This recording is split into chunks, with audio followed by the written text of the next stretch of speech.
A Tale of Two Cities by Charles Dickens. Book the Third, The Track of a Storm. Chapter 15. The Footsteps Die Out Forever. Along the Paris streets, the death carts rumble, hollow and harsh. 6 tumbrils carry the day's wine to la guillotine. All the devouring and insatiate monsters imagined since imagination could record itself are fused in the one realization, guillotine.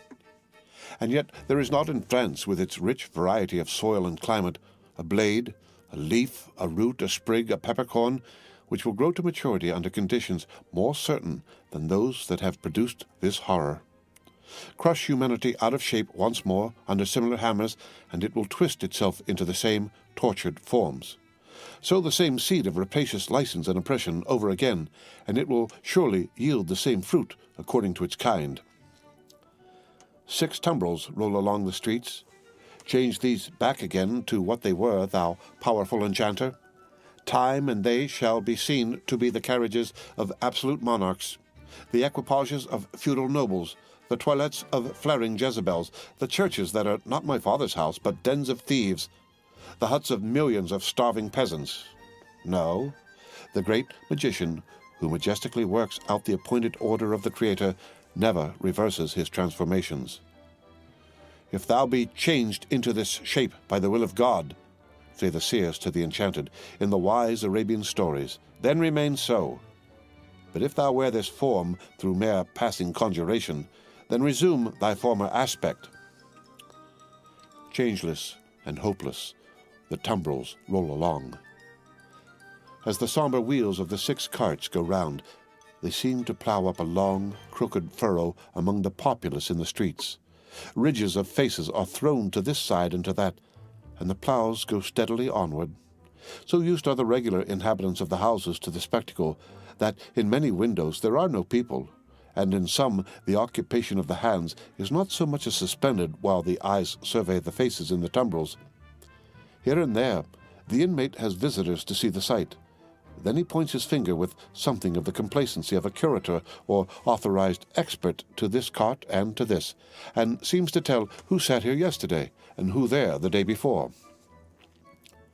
Of the riders in the tumbrils, some observe these things and all things on their last roadside with an impassive stare, others with a lingering interest in the ways of life and men. Some, seated with drooping heads, are sunk in silent despair. Again, there are some so heedful of their looks that they cast upon the multitude such glances as they have seen in theaters and in pictures. Several close their eyes and think, or try to get their straying thoughts together. Only one, and he, a miserable creature of a crazed aspect, is so shattered and made drunk by horror that he sings and tries to dance. Not one of the whole number appeals by look or gesture to the pity of the people. There is a guard of sundry horsemen riding abreast of the tumbrils, and faces are often turned up to some of them, and they are asked some question. It would seem to be always the same question, for it is always followed by a press of people towards the 3rd cart. The horsemen abreast of that cart frequently point out one man in it with their swords. The leading curiosity is to know which is he. He stands at the back of the tumbril with his head bent down to converse with a mere girl who sits on the side of the cart and holds his hand.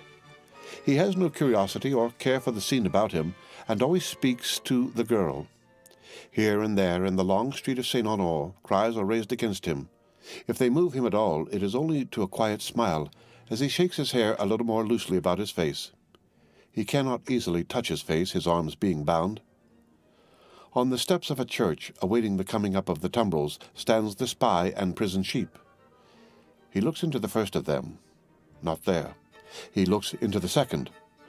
Not there. He already asks himself, has he sacrificed me? When his face clears as he looks into the third. Which is Evremond? Says a man behind him. That? At the back there. With his hand in the girl's? Yes.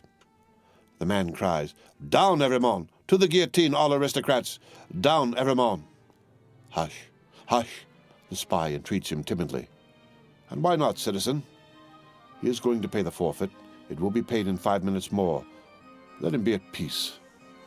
But the man, continuing to exclaim, Down, Evremond! The face of Evrémonde is for a moment turned towards him. Evrémonde then sees the spy, and looks attentively at him, and goes his way. The clocks are on the stroke of 3, and the furrow ploughed among the populace is turning round to come on to the place of execution and end. The ridges thrown to this side and to that now crumble in and close behind the last plough as it passes on, for all are following to the guillotine. In front of it, seated in chairs, as in a garden of public diversion, are a number of women busily knitting. On one of the foremost chairs stands the Vengeance, looking about for her friend. "Thérèse!" she cries in her shrill tones. "Who has seen her? Thérèse Defarge!" "She never missed before," says a knitting woman of the sisterhood. "No, nor will she miss now," cries the Vengeance petulantly. "Thérèse!" "Louder," the woman recommends. "Aye, louder, Vengeance, much louder, and still she will scarcely hear thee. Louder yet, Vengeance, with a little oath or so added, and yet it will hardly bring her. Send other women up and down to seek her, lingering somewhere, and yet, although the messengers have done dread deeds, it is questionable whether of her own wills they will go far enough to find her." "Bad fortune!" cries the Vengeance, stamping her foot in the chair. "And here are the tumbrils, and Evrémonde will be dispatched in a wink, and she not here. See her knitting in my hand, and her empty chair ready for her. I cry with vexation and disappointment." As the Vengeance descends from her elevation to do it, the tumbrils begin to discharge their loads. The ministers of Saint Guillotine are robed and ready. Crash! A head is held up, and the knitting women, who scarcely lifted their eyes to look at it a minute ago when it could think and speak, count 1. The second tumbril empties and moves on.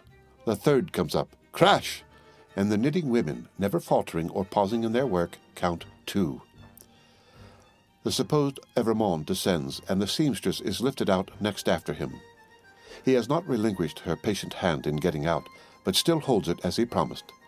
He gently places her with her back to the crashing engine that constantly whirs up and falls, and she looks into his face and thanks him.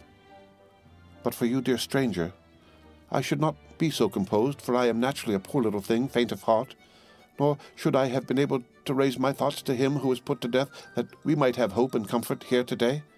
I think you were sent to me by heaven." "Or you to me," says Sydney Carton. "Keep your eyes upon me, dear child, and mind no other object." "I mind nothing while I hold your hand. I shall mind nothing when I let it go, if they are rapid." "They will be rapid, fear not." The two stand in the fast thinning throng of victims, but they speak as if they were alone, eye to eye, voice to voice, hand to hand, heart to heart.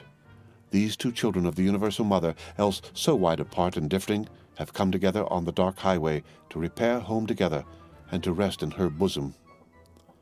"Brave and generous friend, will you let me ask you one last question? I am very ignorant, and it troubles me, just a little." "Tell me what it is." "I have a cousin, an only relative, and an orphan like myself, whom I love very dearly. She is 5 years younger than I, and she lives in a farmer's house in the south country. Poverty parted us, and she knows nothing of my fate, for I cannot write, and if I could, how should I tell her? It is better as it is. Yes, better as it is.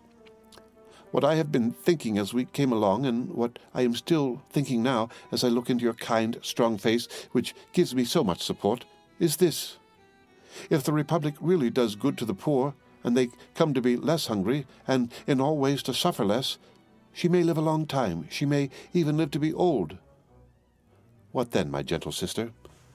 Do you think," the uncomplaining eyes, in which there is so much endurance, fill with tears, and the lips part a little more and tremble, "that it will seem long to me while I wait for her in the better land, where I trust both you and I will be mercifully sheltered?"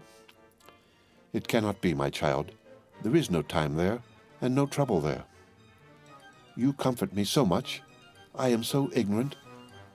Am I to kiss you now? Is the moment come?" "Yes." She kisses his lips. He kisses hers. They solemnly bless each other. The spare hand does not tremble as he releases it. Nothing worse than a sweet, bright constancy is in the patient face. She goes next before him, is gone, The knitting women count 22. I am the resurrection and the life, saith the Lord. He that believeth in me, though he were dead, yet shall he live. And whosoever liveth and believeth in me shall never die. The murmuring of many voices, the upturning of many faces, the pressing on of many footsteps in the outskirts of the crowd, so that it swells forward in a mass like one great heave of water, all flashes away. 23. They said of him about the city that night that it was the peacefullest man's face ever beheld there. Many added that he looked sublime and prophetic. One of the most remarkable sufferers by the same axe, a woman had asked at the foot of the same scaffold, not long before, to be allowed to write down the thoughts that were inspiring her. If he had given any utterance to his, and they were prophetic, they would have been these. I see Barsad and Cly, Defarge, the Vengeance, the Juryman, the Judge, long ranks of the new oppressors who have risen on the destruction of the old, perishing by this retributive instrument before it shall cease out of its present use. I see a beautiful city and a brilliant people rising from this abyss, and in their struggles to be truly free, in their triumphs and defeats, through long, long to come. I see the evil of this time, and of the previous time of which this is the natural birth, gradually making expiation for itself and wearing out. I see the lives for which I lay down my life, peaceful, useful, prosperous, and happy in that England which I shall see no more. I see her with a child upon her bosom, who bears my name. I see her father aged and bent, but otherwise restored, and faithful to all men in his healing office, and at peace. I see the good old man, so long their friend, in 10 years' time, enriching them with all he has, and passing tranquilly to his reward. I see that I hold a sanctuary in their hearts, and in the hearts of their descendants, generations hence. I see her, an old woman, weeping for me on the anniversary of this day. I see her and her husband, their course done, lying side by side in their last earthly bed, and I know that each was not more honored and held sacred in the other's soul than I was in the souls of both. I see that child who lay upon her bosom and who bore my name, a man winning his way up in that path of life which once was mine. I see him winning it so well that my name is made illustrious there by the light of his. I see the blots I threw upon it faded away. I see him foremost of just judges and honored men, bringing a boy of my name with a forehead that I know and golden hair to this place, then fair to look upon, with not a trace of this day's disfigurement, and I hear him tell the child my story with a tender and a faltering voice. It is a far, far better thing that I do than I have ever done. It is a far, far better rest that I go to than I have ever known. The End of A Tale of Two Cities by Charles Dickens. Read by Rick Kistner for Lit2Go on the web.